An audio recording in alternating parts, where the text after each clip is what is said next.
Durango.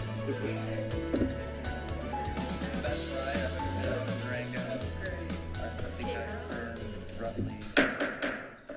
Good evening and welcome to the September 4th City Council meeting.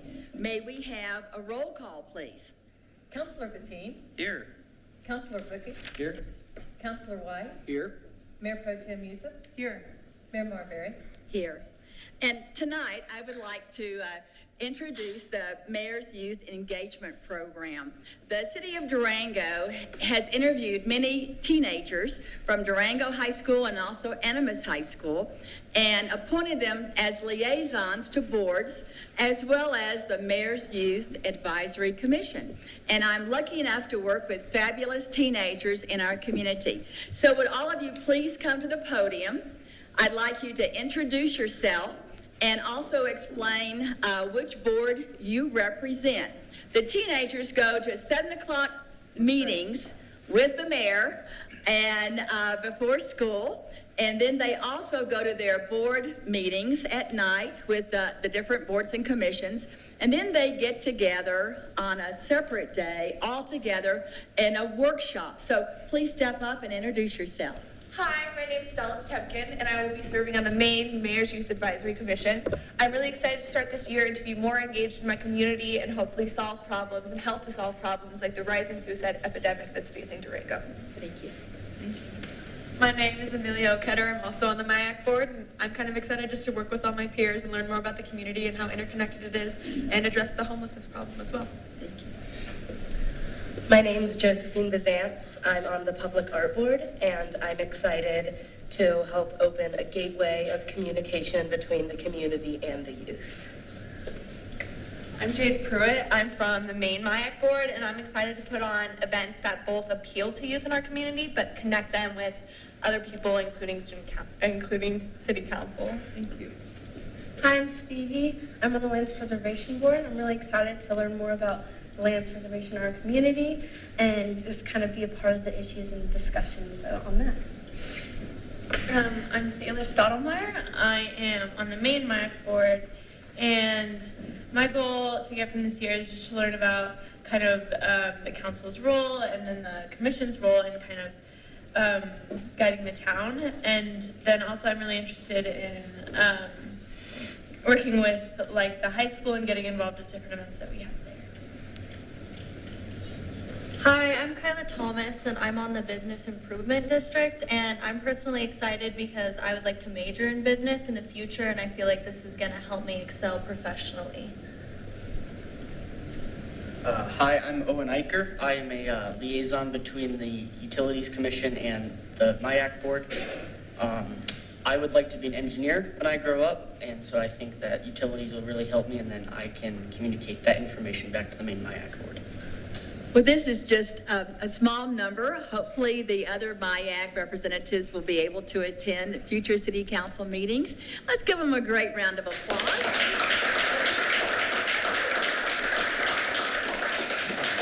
Thank you all for attending the city council meeting, and now I know it's time to go home and do your homework. Madam Mayor, yes. Ben Florine is our staff person who's seeking no recognition out there, but he should be recognized for working with the kids. Ben, please come to the podium and introduce yourself. And I know we're not going to let him off the hook just yet.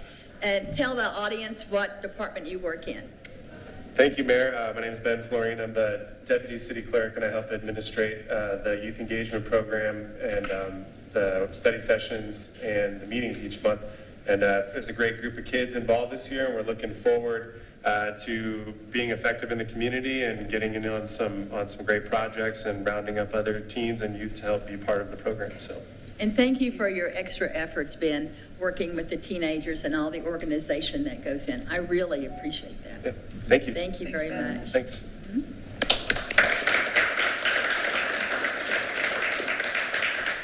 The next item on my agenda will be the Police Department's Community Engagement Team update.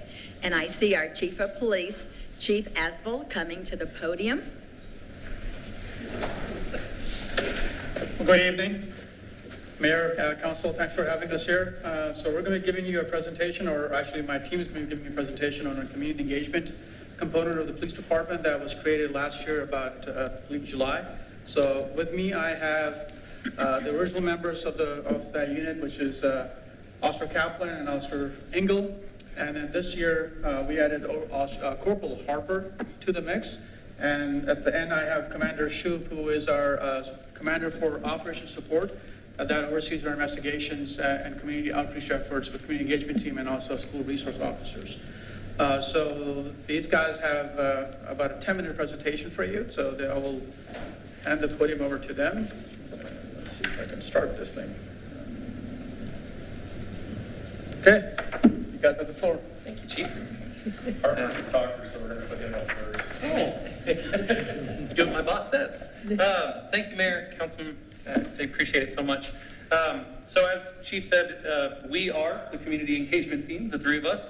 What we want to walk you through today is just a basic presentation of what we feel like we've been able to accomplish up to this point, and then just a basic kind of day-to-day of what we're running through as a team. So our main primary goal with community policing is community outreach.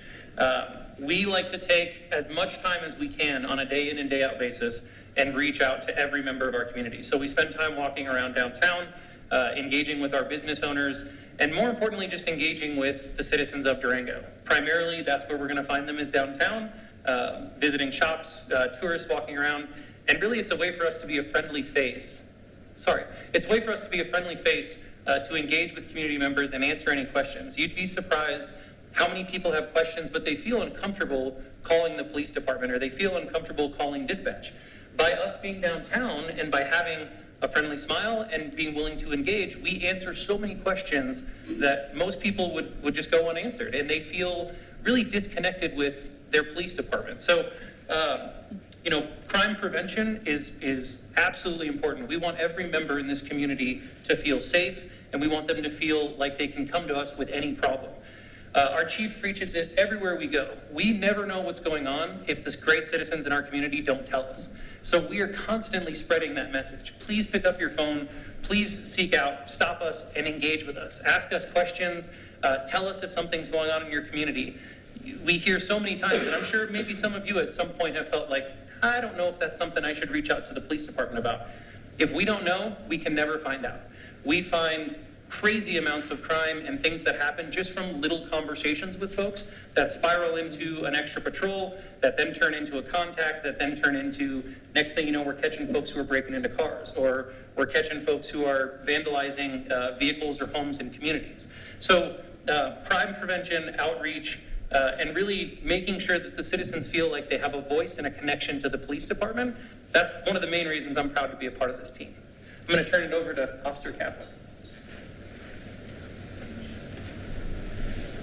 So a lot of what we're looking at when we with the goals of community outreach, kind of like Corporal Harper was talking about, that increasing the dialogue between the police department and the citizens of Durango, so that they do feel more comfortable reporting crimes.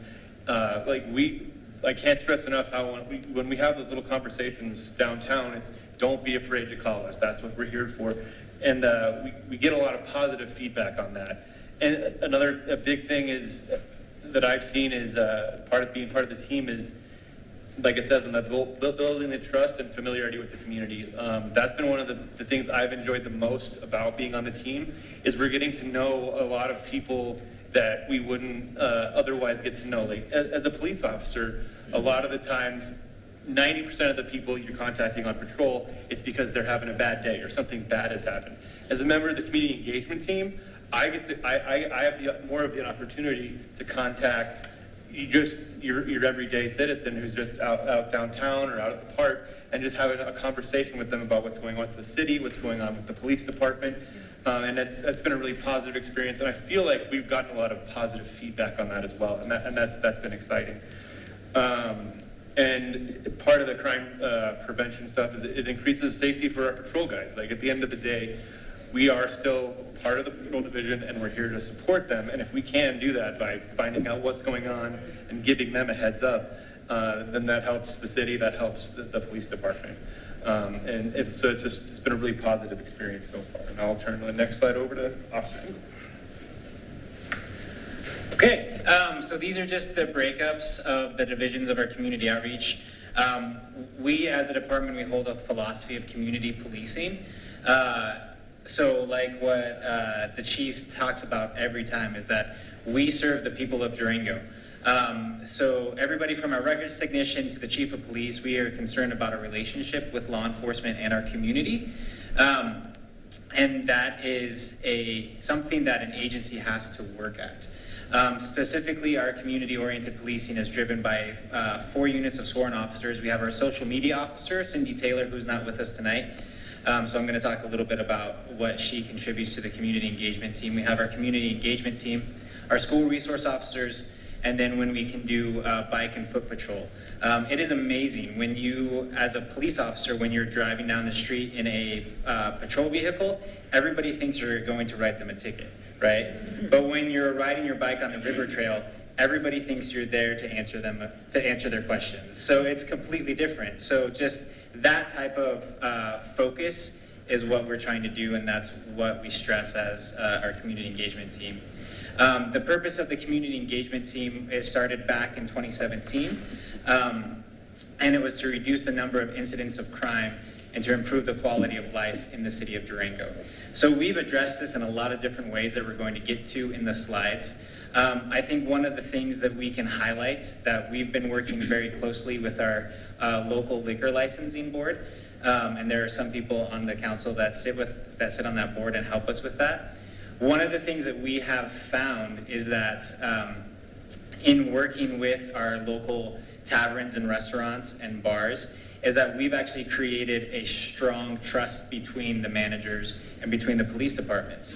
I now sit on the Durango restaurant chapter, and I help, and Officer Kaplan and I help with creating educational standpoints for safe tips and safe service. So we train bartenders and we train servers on how to properly serve alcohol. In doing that, we reduce crimes that take place that are associated usually with alcohol. So we reduce DUIs, we reduce accidents. We have seen in this past year a reduction in assaults that have taken place during the weekends downtown. And that was all because we took the time to engage with our community to problem solve what an issue was, and the issue was alcohol, and how we properly serve alcohol. So in doing that, we've seen a reduction in that type of crime. And so that's really the purpose of the community engagement, is to do that in all areas, not just in certain things, but in every area. So that's our purpose. You want to talk about the roles? Yeah. Try to make everyone feel included.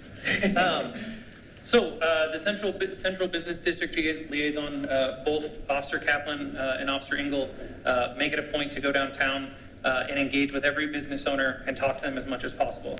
I cannot stress how amazing this team has been. I've been on the team for just over 7 weeks now, and just seeing the impact that these 2 gentlemen have had in the past year is incredible. If we had a team of 6, the stuff we could get done would be amazing.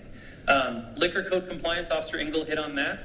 The most amazing thing I saw from this is most of the time when you walk in, and we have handed out some tickets, as I'm sure you've read in the paper, the most amazing thing is most of these business owners, I would say 90% of them, are so happy that we're coming in and checking on this because they believe in it. What shows us as a community that we have business owners who care. We have people who are just as engaged as we are with the safety of our community.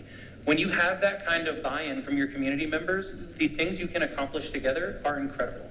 The primary bicycle officers, these gentlemen spend, what would you say, 12 miles a day, even more? Between 12 and 15 miles a day. That's up and back on the river trail, that's riding around downtown, that's contacting many people. We have a program where we set up time just for officers that are off duty and want to come in and jump on with these guys as well and go around downtown. And he's absolutely right. I don't know if any of you have seen it, but in a car, the gestures you get are not usually waves. On a bicycle, you get a lot of these, and you get a lot of stop and contact. So it's really amazing the difference that we get from just implementing a bicycle program as opposed to having everyone be in a car. Community education.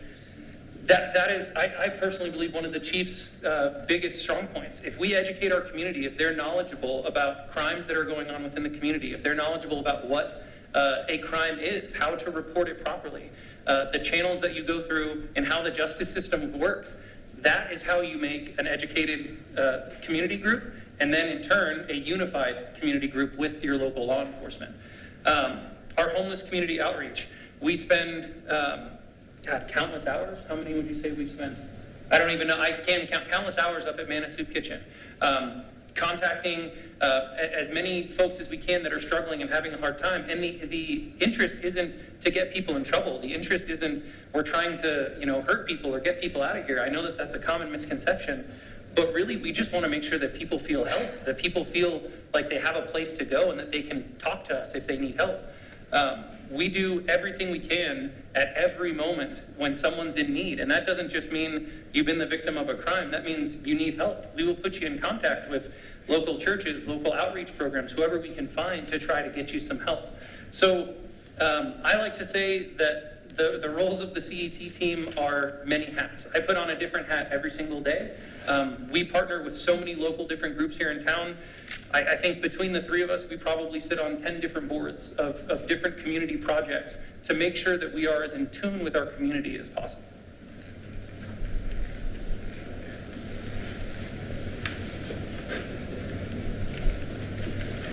So this is just a list of some of our programs that we do for community outreach, and some of them aren't just CET. Some of them are put on, the bike rodeo. That's our SROs. Officer Leonard Martinez has been instrumental in putting that on. I'm not sure how long it's been. I think it's been almost a decade that we've been putting that on, and they do those at multiple schools. I think they even do them. They've worked with the sheriff's office as well and do them at Florida Mesa and Sunnyside as well. Work with Manna Soup Kitchen. We try and get a couple of us, Officer Angel I, to go out there and help serve, and we've gotten a lot of positive feedback from that community. We've been putting on, since we started back in last summer, I think we've done four Coffee with the Cop, which has also been a really positive experience, and every time we try and rotate it, we'll do local businesses and everything like that. It's really nice to see everybody come out and get to chat, and it's just another great way to reach out to the community and see them and have them see us as just not just police officers, but also, we like coffee too, and we'll talk to you about it. So we're working on donut with the cop. That's coming soon. And then we've also partnered with, I believe, Maria's and the library, where we'll have some of our officers. I know Commander Brammer, and we send a lot of people to go read books to the kids, and we've gotten a lot of positive feedback about that as well. And then this is just a few pictures. And then we do Shop with the Cop, which is always a big hit in the winter, and we have tons of people come out, law enforcement, and that's always a really good experience. When we had the fire up by Needham with the apartment complex, we had to fill the car, and so many people showed up in support and donated a bunch of stuff to that. And it was like I was saying earlier, like just being on this team, you get so many more positive interactions, and it's great. And I believe we have a video. So as Officer Kaplan sets up this video, this is another program that we do that we started recently with the Special Olympics. As local police and athletes team up to benefit Special Olympics Colorado. Palace Restaurant. As local police and athletes team up to benefit Special Olympics Colorado. Thursday, February 22nd. Welcome to Tippecanoe at the Palace. Officers trade in their handcuffs to help serve you a great meal. And 100% of your special tips directly benefit Colorado's Special Olympics athletes. Come see you in Tippecanoe. So we raised over $2,000 for Special Olympics through Tippecanoe at the Palace, and that was more. Special Olympics said that was more that has come out of the Western Slope than they've seen, I think, since the beginning of Special Olympics. So our department had a hand in that. Also, something that's not highlighted on these slides is we have partnered with Mercy Regional Medical Center with a program called LINKS. And Links has 2 social workers and a director, and their primary concern is to identify people within our community that are high utilizers of the emergency department. And that can vary that varies in age, that varies in demographic, one of the things that it addresses is people who may be suffering with addictions. So there's a person who has been in our community for a very long time. He was suffering with addiction. He was identified through the police department and through Links as being a good candidate for this department, or for this program. We have been able to get him to Fort Lyons, where he went through rehab.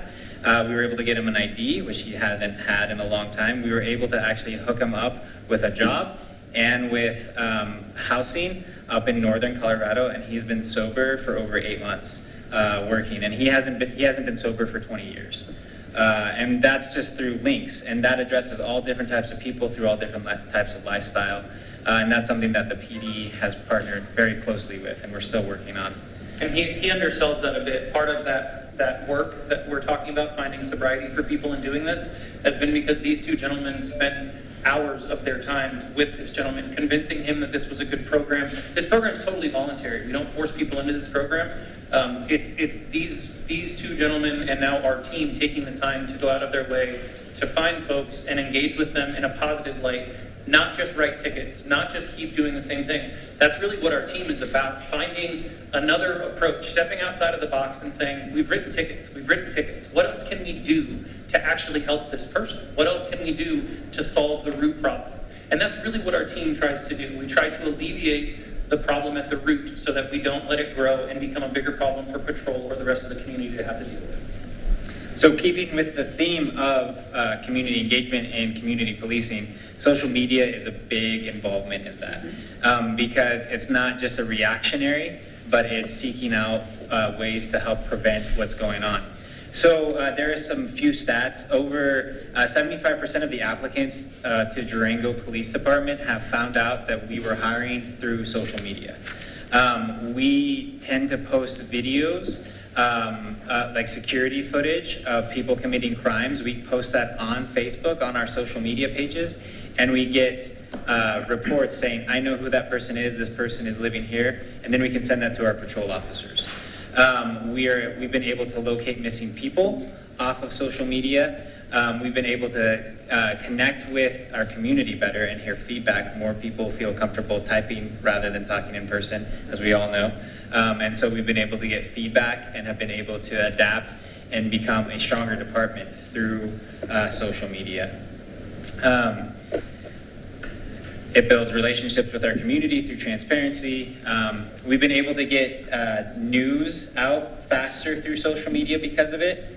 One of the things that was has been very cool is that there was an armed robbery that took place a couple of weeks ago. Through social media, we were able to identify the person.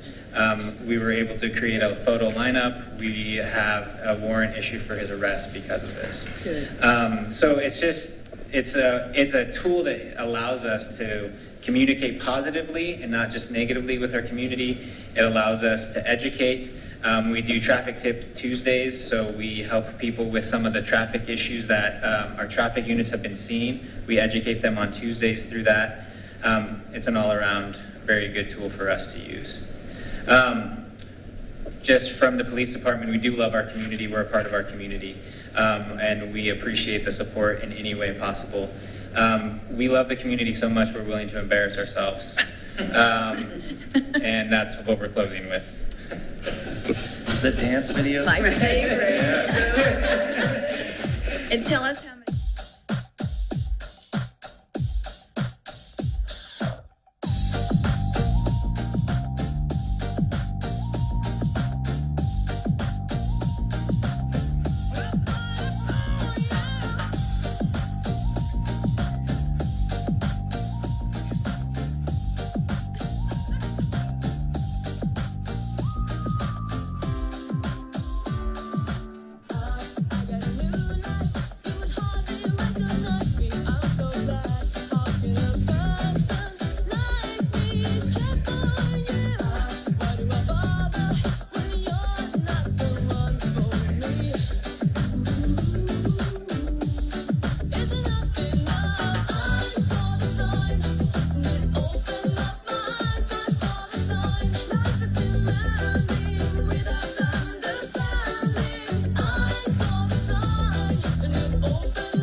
case you missed the video, police departments and sheriff's departments all across the United States challenged each other, and it was on Facebook from all. And so our guy stepped up, and 800,000 views. I think that's fabulous. It's fun. Thank you so much again for your time. Thank you very much. Thank you. If you have any questions, we'll answer those questions. If not, then on to the next one. No, I just wanted to comment that many people have told me how much they appreciate seeing our police department downtown. That it makes and also on the Animas River Trail. It makes women and girls feel much safer, as well as tourists and residents. And so I'm very pleased with this program. I know it was suggested by our mayor, Christina Renderly, and myself many years ago, and I'm so happy that it's been very successful. So thank you very much for coming tonight. Thank you. Thanks, guys. I just wanted to remind anyone, if you'd like to speak to City Council tonight, there's a sign-in sheet down here. Please fill it out if you came in late. So with that, we're going to be moving on to the consent agenda. And the consent agenda is intended to allow the City Council by a single motion to approve matters that are considered routine or non-controversial. There will be no separate discussion of these items unless a council member requests an item to be removed from the consent agenda and considered separately. Items removed from the consent agenda will be considered under agenda item number 6. May we have a roll call, please? Item 4.1 through 4.3 are approval of minutes. 4.1, the special study session of August 7th, 2018. 4.2, the study session of August 14th, 2018. And 4.3, the regular meeting of August 21st, 2018. Items 4.4 through 4.7 are requests for public hearings with a proposed date of September 18th, 2018. 4.4 is to consider the Escalante Village Plan Development Preliminary Plan. 4.5 is to consider the Conceptual Plan Development Plan Review of the Kreitz Property Redevelopment on 2605 Junction Street. 4.6 is to consider adoption of an amendment to the LUDC to allow ADUs in the EN 4, 5, and 6 zones.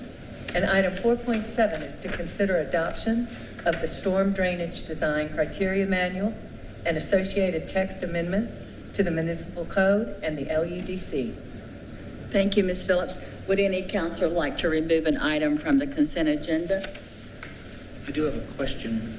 I believe the preliminary version had 5 announcements of public hearings, and the agenda has 4. Correct. And I was gone, and I asked about that. It was not taken off from the city clerk's side, so I am thinking that the community development must have taken one of those items off. Okay. In that case, I would move that we approve the consent agenda. I'll second. Roll call, please. Councilor Bettine? Yes. Councilor White? Yes. Councilor Bricky? Yes. Mayor Pro Tem Youssef? Yes. Mayor Marbury? Yes. And with that, we're moving into public participation while the city manager gets the sign-in sheet. I'll be reading this section of the agenda is set aside for the public to provide comments or ask questions regarding items that do not otherwise appear on this agenda. City Council will not respond to questions from the dais. Citizens should address their comments directly to the City Council. Citizens wishing to speak during this section of the agenda shall sign in prior to the start of the meeting, identifying their name and address on the form provided at the meeting. Citizens will be called individually by name by the mayor to come to the podium to address the City Council. Comments are limited to 3 minutes. The city manager will signal 30 seconds remaining by raising his hand. Any audio-visual materials must be provided to the city clerk on or before noon the day of the meeting. Okay. Donna Mae Bucket, please come to the podium.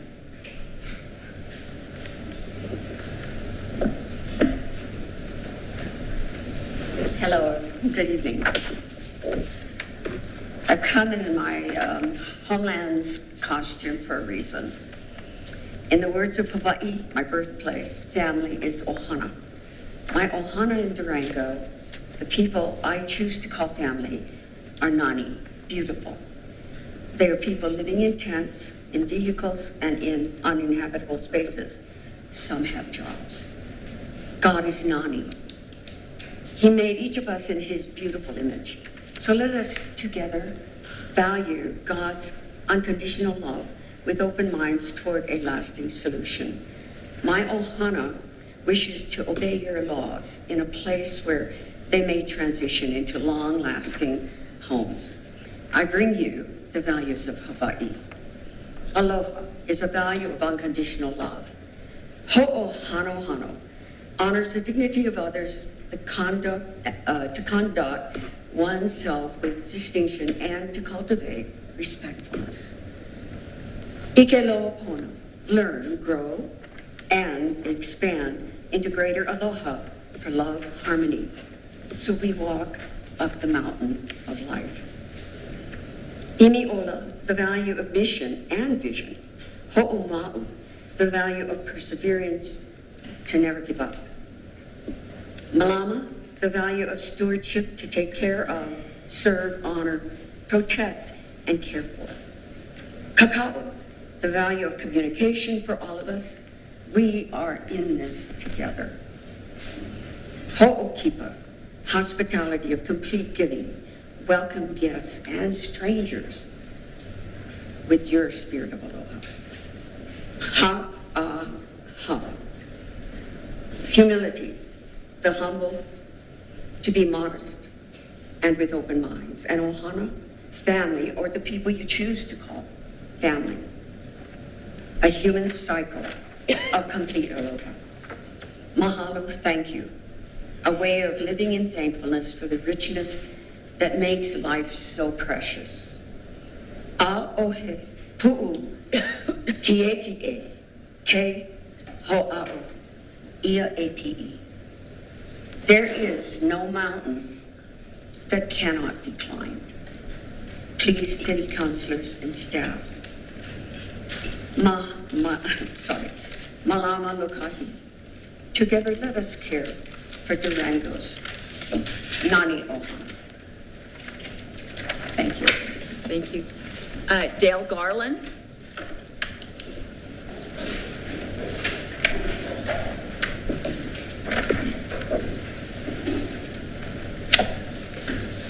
Thank you, Madam Mayor, City Council, Mr. LeBlanc, Ms. Phillips. I'd like to introduce Carolyn Knight from Durango High School. Hi, I'm Caroline, and I'm representing the Student Council as Community Ambassador this year. So I'll be here once a month to report things at DHS that you might not have heard in the newspaper or on the radio.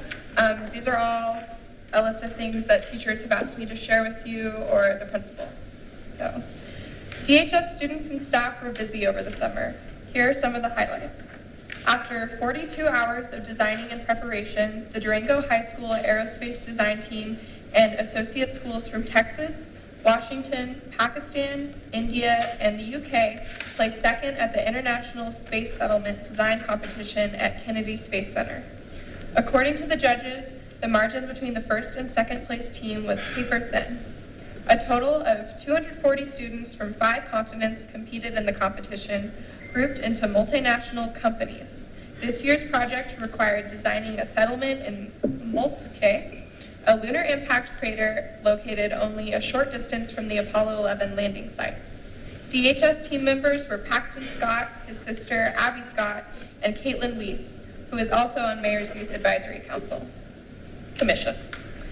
At the end of the competition, Abby Scott received the award for Best Female Presenter. The Durango team has now qualified for the International Aerospace Design Settlement Competition 24 times and won the competition 7 times. Major funders of the team this year were Durango Education Foundation, LPEA, Stone Age Tools, and Ed Dudley. Mr. Sean Smith, our woodworking teacher, represented our Skills USA region at the Skills USA National Convention in Kentucky this summer. Mr. Smith was at the convention to be recognized as our region's Advisor of the Year, one of 5 in the United States. We are really proud of Mr. Smith and all the great work he has done, not only with our Skills USA program, but also building great relationships with the construction and trades companies and groups in Durango. Our Prejudice Elimination Action Team led our effort to become a No Place for Hate school. We were successful in being designated a No Place for Hate school for the 10th consecutive year, an honor that no other school on the Western Slope has accomplished. For the 8th consecutive year, DHS Student Council was awarded a gold level Council of Excellence by the National Association of Student Councils. We are one of 11 high schools in Colorado and one of 235 nationwide to receive this designation this year. DHS students are taking their studies seriously. Last year, we had 1/3 of students take at least one advanced placement exam. The pass rate, a score of 3 or better, was at DHS was 65%, which exceeded both the state and national average. We've been in class for 2 weeks now, so a lot of things are still getting started. On August 16th, we welcomed 350 members of the class of 2022 to DHS at our annual Demon Day. The day was given over to them so they could feel comfortable becoming DHS demons. We also welcomed 18 new teachers and other professionals to DHS. This Thursday, the Colorado High School Activities Association, CHASA, will be in Durango to hear from regional building principals, superintendents, and coaches about how they can better serve our part of the state. CHASA oversees not only athletics, but also programs such as band, choir, speech and debate, and student leadership. Theater Troop 1096 attended the National Thespian Conference in Lincoln, Nebraska. Several troop members got to audition for colleges that they wished to attend, and those who went brought back a lot of good ideas for this year's troop. The first production of the 2018-19 season will be 9 to 5, which opens on November 2nd.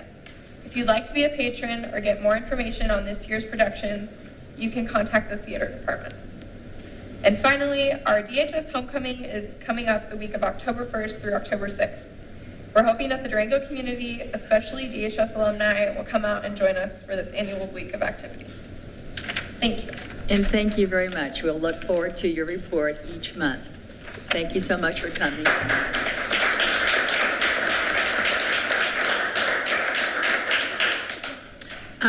Candace Tart, Bob Collette, and Jesse Sheets, please come to the podium.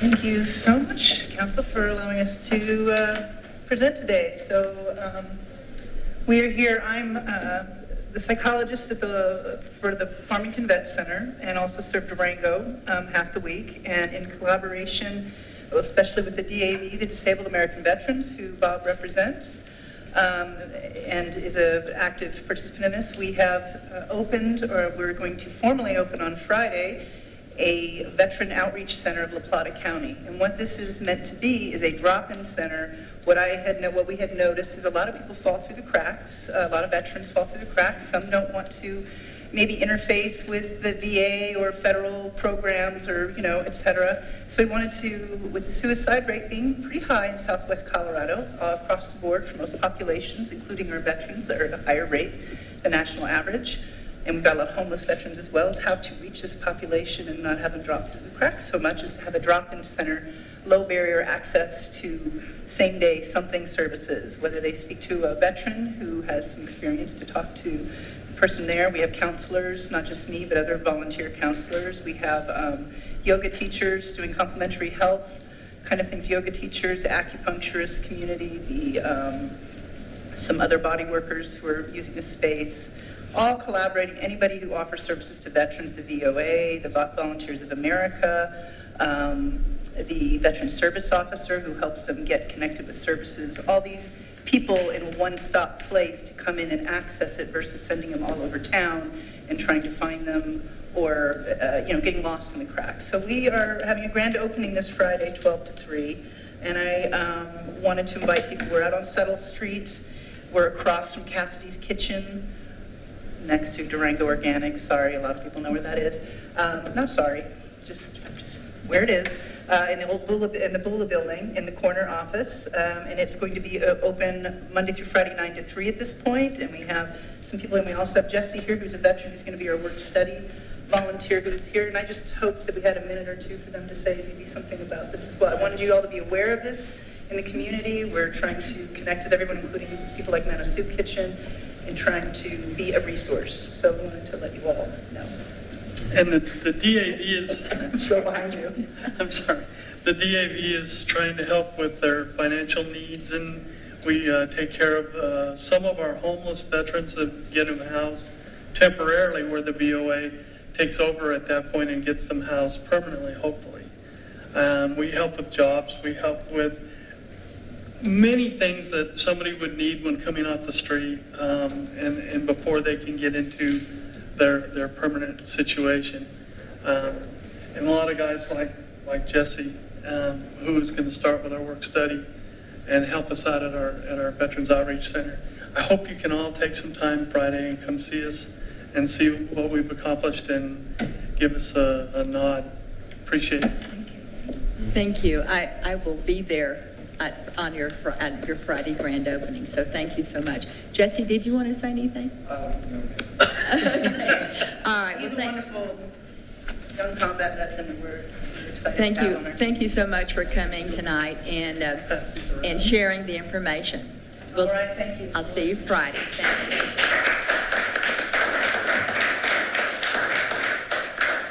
Loretta Mishaw. Loretta Mishaw. I'm sorry if I mispronounced your name.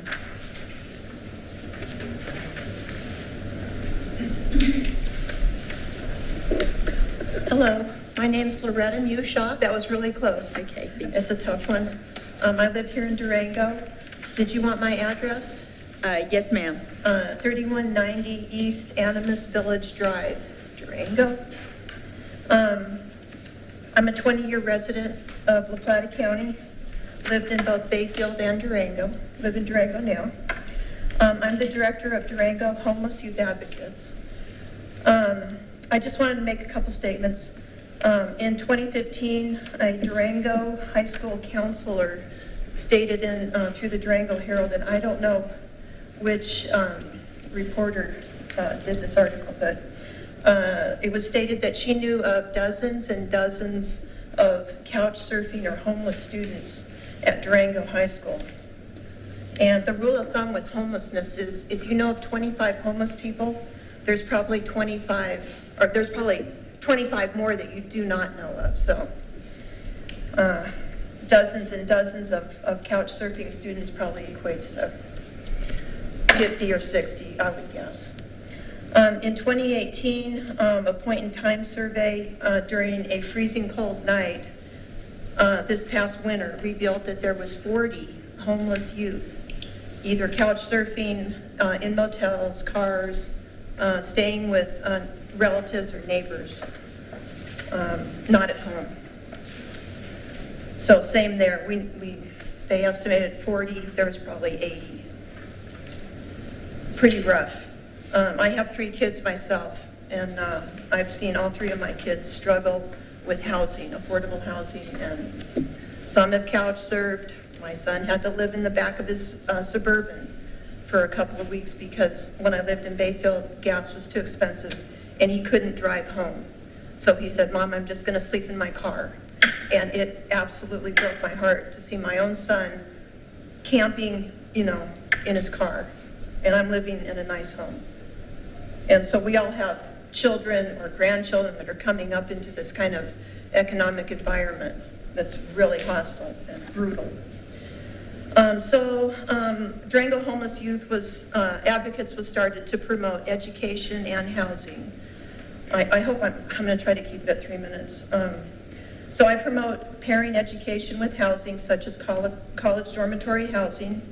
And just recently, I'm working on a work study program with partnering hotels, motels, and inns to combat this horrible issue our youth are facing. What the majority of successful adults know is living couch to couch or homeless is not conducive to learning and succeeding in America today.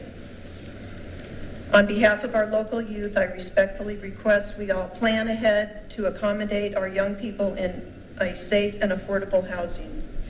I am not talking about a campground. Our youth have no business sleeping homeless with older adults in a campground. I beg you, please don't let that happen here. Finally, our community needs, at the very least, an emergency youth shelter for our 18 to 25-year-old citizens. Thank you. Thank you very much. Catherine Copen?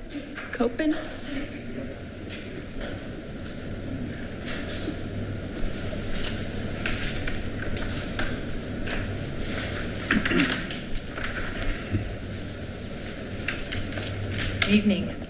Thank you. My name is Catherine Coppin, and I'm a recent transplant here to Durango. I recently moved here. I live off of 160 on the west side of town.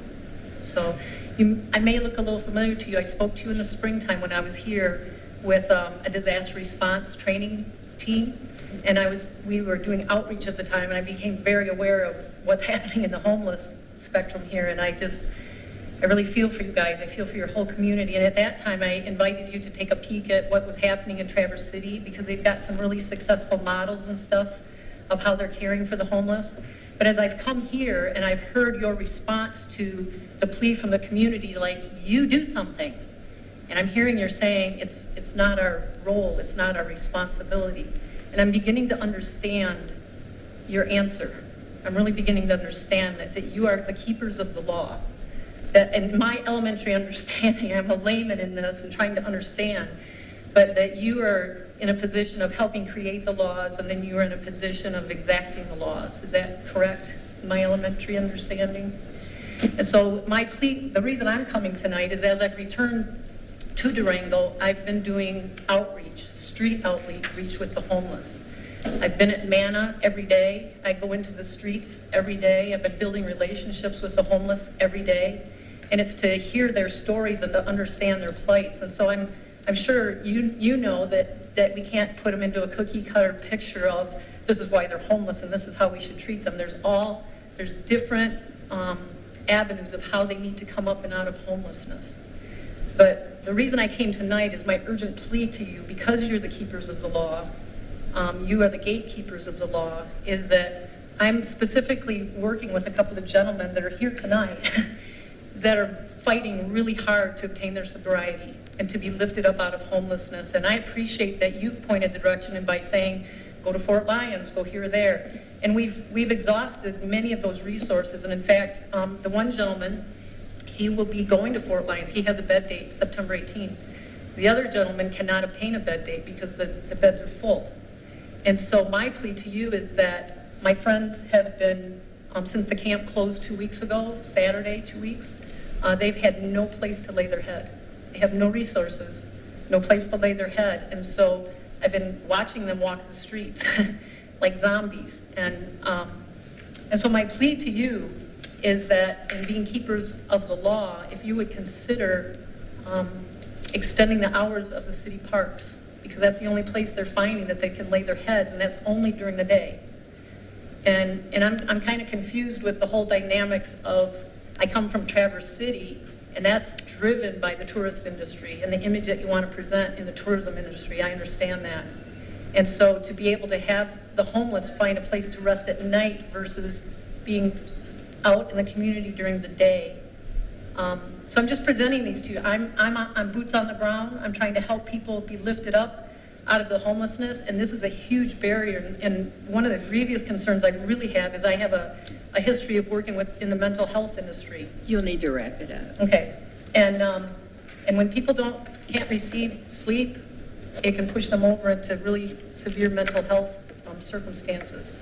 So I just want to encourage you. I'm cheering you on. I want to be a part of the solution and the help, but to take that into consideration, that you can have a greater crisis in your hands when the homeless can't find a place to sleep or rest.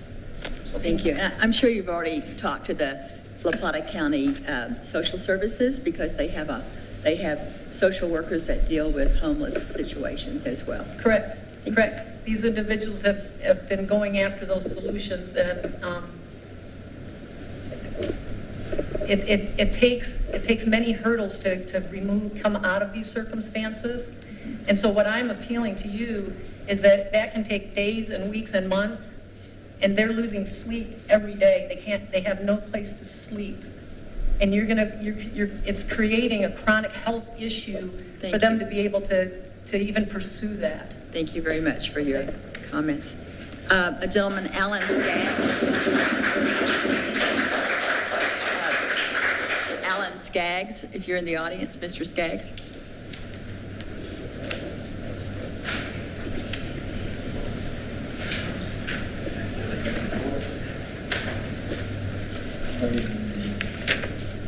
My name is Alan Skaggs. I am a homeless veteran. I suffer with TBI.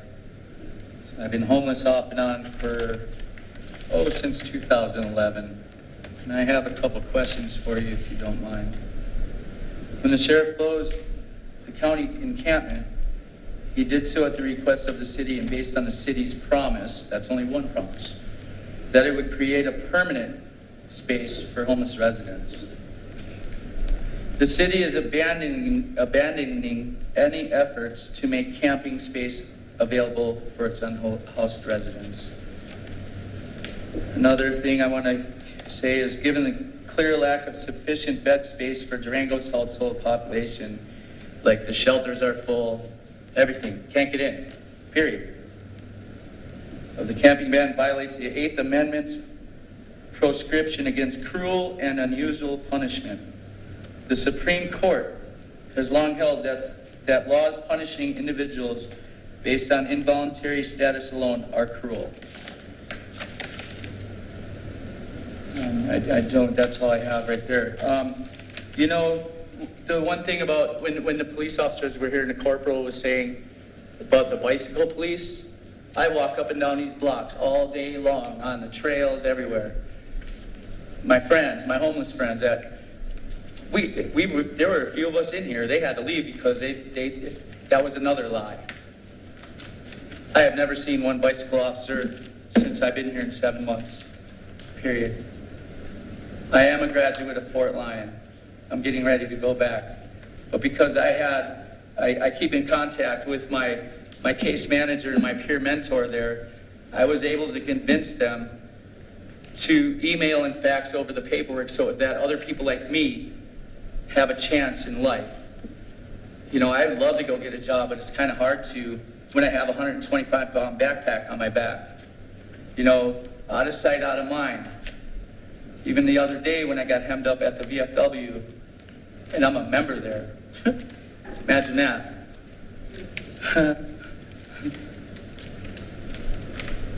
Where was I at? It's very hard for me to go get a job.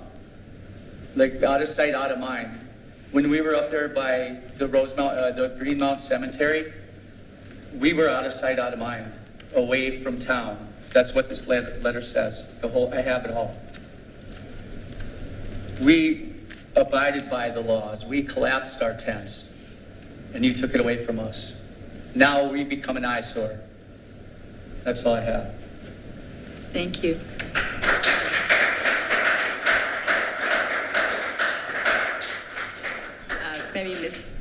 Maybe the Veterans Outreach Center of La Plata County will be able to help. Thank you very much. Mike Lukes.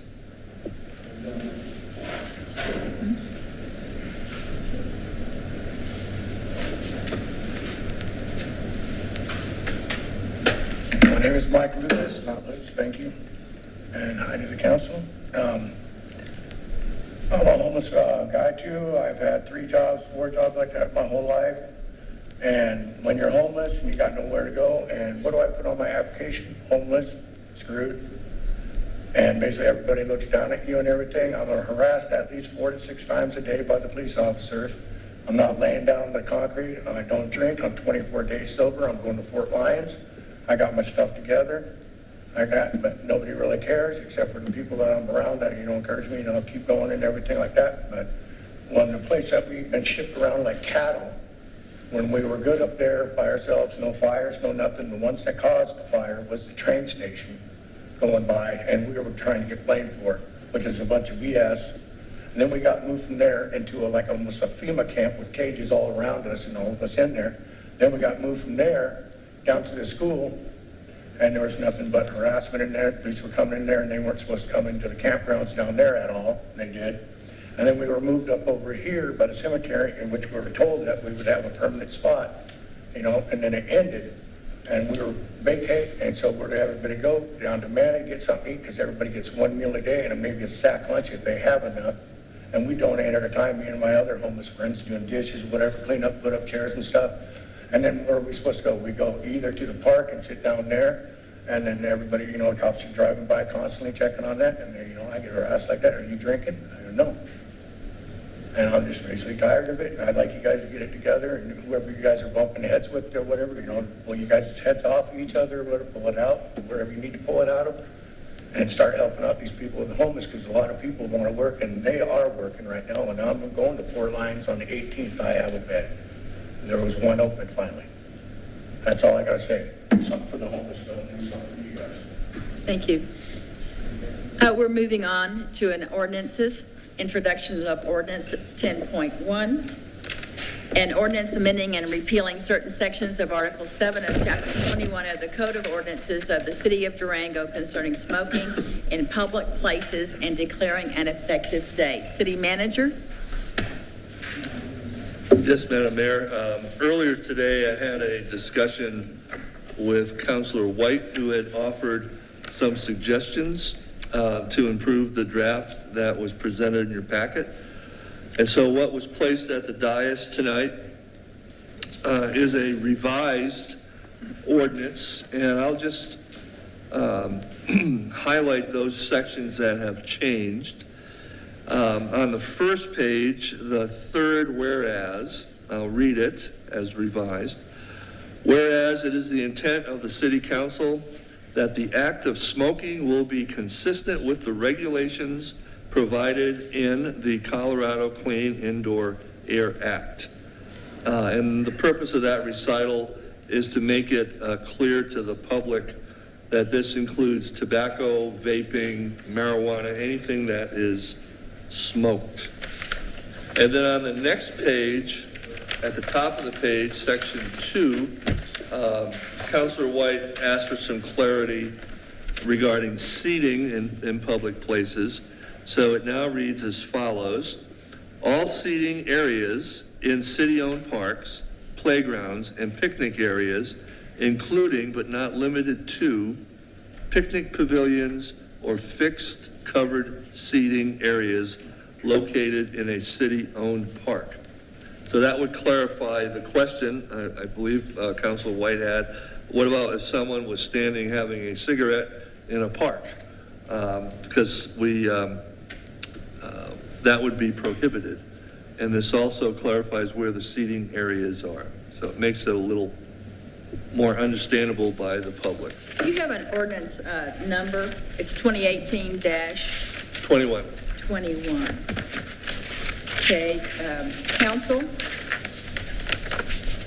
Any comment? I'm grateful for staff having taken my comments and made some adjustments on this. I was addressing an email to the city attorney when I heard you being, whoops, he's on vacation. So really appreciate staff stepping up. I'm not an attorney, but I play one on DGOT TV. Go ahead. And with that, I'll move that we approve ordinance 2018-21. Second, roll call, please. Councilor Bricky? Yes. Councilor White? Yes. Councilor Bettine? Yes. Mayor Pro Tem Youssef? Yes. Mayor Marbury? Yes. We're moving into council reports and actions, and the La Plata County Treasurer has asked to come tonight to present information to our community. So if you'll please come to the podium and introduce yourself, please.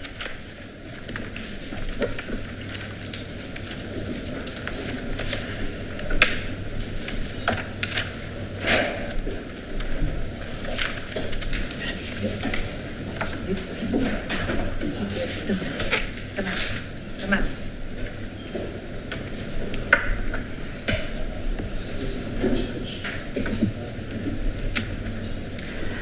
My name is Allison Eichley. I am La Plata County Treasurer, and I have come to inform the public on the next phase in the property tax collection process.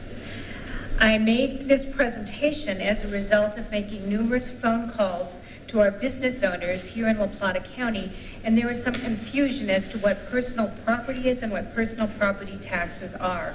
So I come to inform the public as to the definition of personal property and personal property taxes. Personal property is not.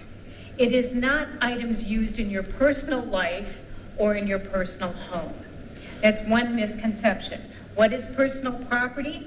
It is an asset that is used to run a business. Examples of our local businesses with personal property include very small businesses such as food trucks, or medium-sized businesses such as carpet cleaners or our retail stores. Even our marijuana dispensers and growers have personal property. Service businesses, which many people don't understand, also have personal property in that they have computers at home, and those are assets used to run a business. Also, many people don't understand that when they have VRBOs or Ubers, that they also have assets that are used to run a business. So examples of these, as I've mentioned, are computers, furniture, machinery, pipelines, trucks, or other vehicles, and mobile homes. This is an important distinction because a mobile home can also be your home, but it is considered to be personal property. So it can be either used as your home or a place of business, such as your office. Personal property tax.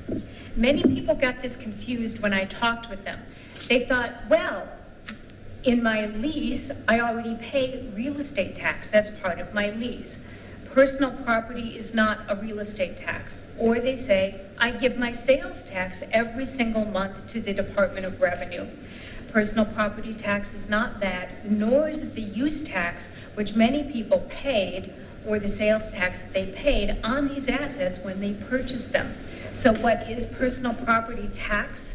It is based on the assessed value of what these business owners declared with the assessor last spring. This is also very important for business owners to understand. They get a form letter from the assessor in the spring. They get to declare what they are using in their business, and that's how the assessor bases how they tax this. If they don't return this form, the assessor has to use the best information available, which is an accounting term. And they use that based on what kind of business do you have and what is typical in that business to be used, and then they make a tax. At this point in time, these taxes become legal and the business owners must pay them. They can protest them and then they can get an abatement, but they must pay the tax at this point in time. It's also important to note that you don't need to receive a tax notice from the treasurer in order to be liable for it. Tax notices are sent in January and delinquent notices are sent in June. During this time frame, you may sell your business. So it's important to note that this is also negotiated in the sale of the business and the taxes follow the property. So you could be a new business owner, but the taxes are based on the old business owner. And this is something that many business owners don't understand. When you sell your property, it's part of the negotiation of where the taxes are to be paid from. They follow the property. So they've been assessed on the seller, but they will follow the new owner. And so this is a negotiating point in all the sales. So what is the part of the process now? What brings me here today? Well, the next part of the process, which is a legal part of the process, is now in September, I have to publish in the newspaper all of those personal properties that have not been paid as of last Friday. So I've been making phone calls, and now we must advertise. So in September, in 2 weeks, there will be a legal publication for all the personal property taxes that have not been paid. And if you still don't pay them by the 1st of October, then the sheriff will issue a distraint warrant. With this part of the process, Usually we get 100% people paying their property taxes, which is good news for the city of Durango, for our school districts, for our fire districts, and for all of the 50 organizations that receive property taxes and that they are expecting to be paid. It's also important to note that those people who have already paid, and that's 99% of people, these additional costs are not borne by those good citizens who have paid their personal property taxes. They are paid for by the delinquent taxpayer, which of course is why I've been making phone calls to help them avoid any further fees and interest. So why do we do the advertising? Why do we have a law that says we have to advertise? Well, one, it's to remind people that they have to pay these taxes. And then in October, we published 3 more times. And this also will include an invitation to investors to pay the property taxes for those who haven't paid. Therefore, all of our taxing entities get 100% of the taxes that they have budgeted for. So that is why I'm here tonight, is to inform the public on the next phase of the annual tax collection process. And I thank you very much for having me tonight. Thank you very much for that information. That's very clarifying for our community. Thank you so much. Thank you. And with that, I'll go to council reports and actions. That passes. All right, Mayor Pro Tem. Just a reminder that next Tuesday, September 11th, is the Florida Economic Development Alliance Investor Meeting. Good opportunities for local businesses, local business owners to attend, network, get up-to-date information on recent happenings in the business community. And then the other thing I wanted to let council know is that I am participating, I believe it's next week, with a national organization called American Rivers, and they are doing a podcast series on communities and their relationships with local rivers. They've asked me to participate. So I've been speaking with staff about that and getting information, and I'll be participating in that, so it should be kind of cool. Thank you. Councilor Berkey. I'm going to pass, yes. Okay, Councilor White. I will, just my customary announcement that I do continue to have my Here to Hear office hour Thursday mornings, 9 o'clock at the Steaming Bean. I continue to do this if I do not have a conflicting meeting or commitment, which I have for the last 2 weeks, but nothing else on the calendar for the next couple of months. Well, at the moment, nothing for the foreseeable future. Something is likely to turn up.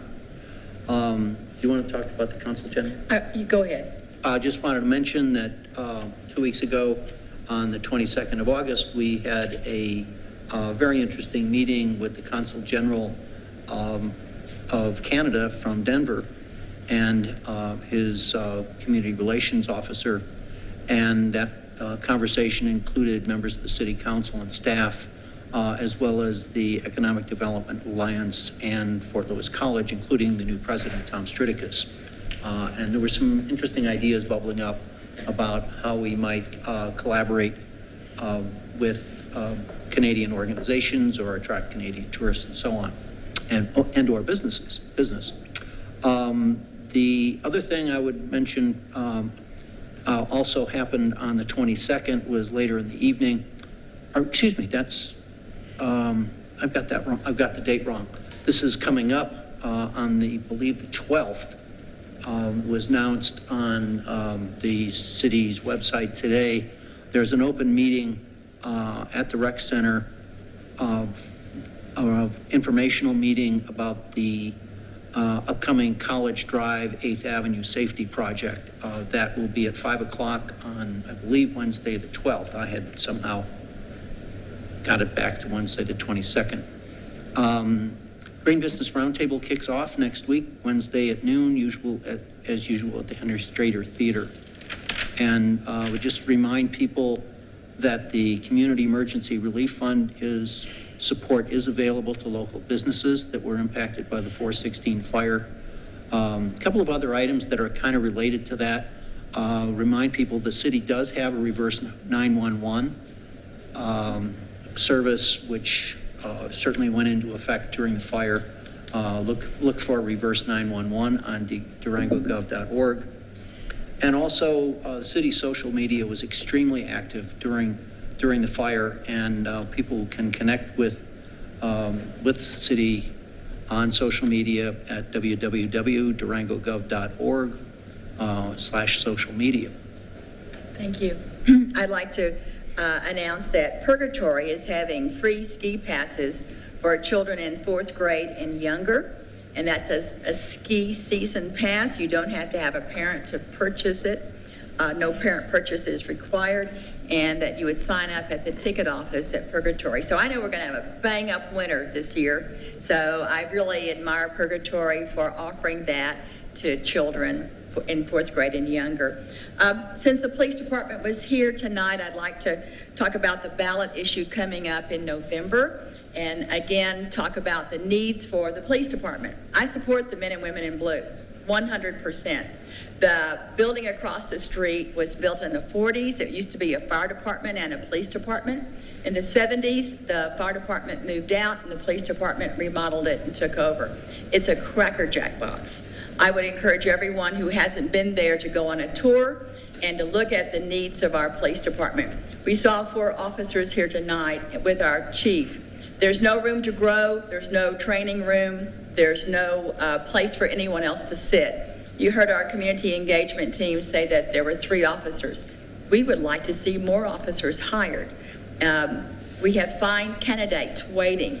They don't have a place to even sit over there. So the needs are great for the police department to be able to protect and serve the residents as well as the visitors that come to Durango. That's one issue on the ballot.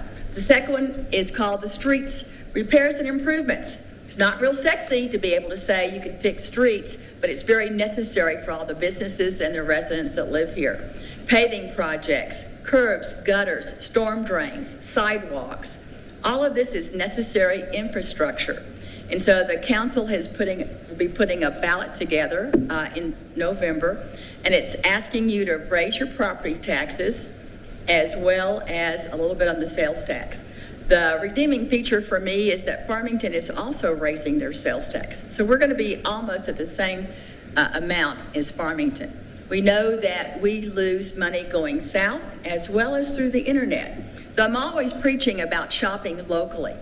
In June, the sales tax took a hit of a negative 5.6%.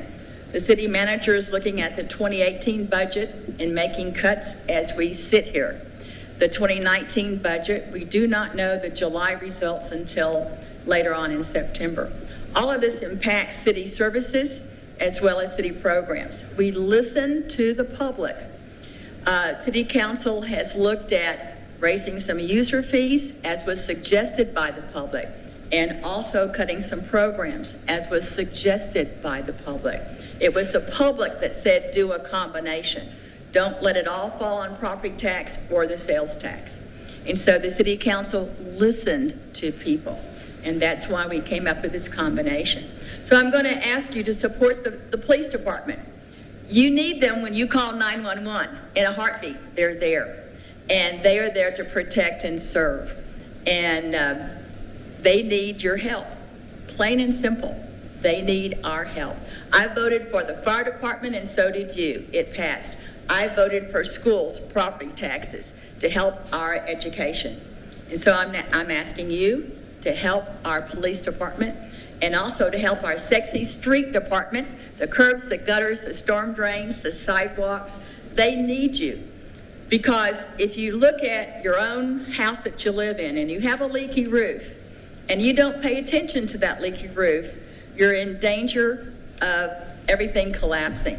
The streets require about $2 million a year just to keep up. We had a project in 2018 and the bids came in more than what we had allotted. And that project had to be shelved. And those are called capital projects. Streets are paid for by the general revenue, and that's the sales tax fund, most of it. The police department is paid through the general revenue fund. That's the sales tax department. So I'm urging you to ask more questions. The city staff put on 45 meetings. There were over 5,000 comments that came in. And so this is how we arrived at these decisions. I know not everyone's going to vote for it. Some people vote just no, and I get it. But I'm asking the people who care about the police department and your safety to look and We used my property taxes 2 weeks ago, and that's based on the assessed value. I'm going to be paying $13 more a month to support my police department and also to support streets, roads, gutters, sidewalks, storm drains, and alleys. And that's where I'm going to end the conversation tonight, is asking you for your votes in November. Thank you so much for watching the City Council meeting on September the 4th. Have a great week. This concludes our business.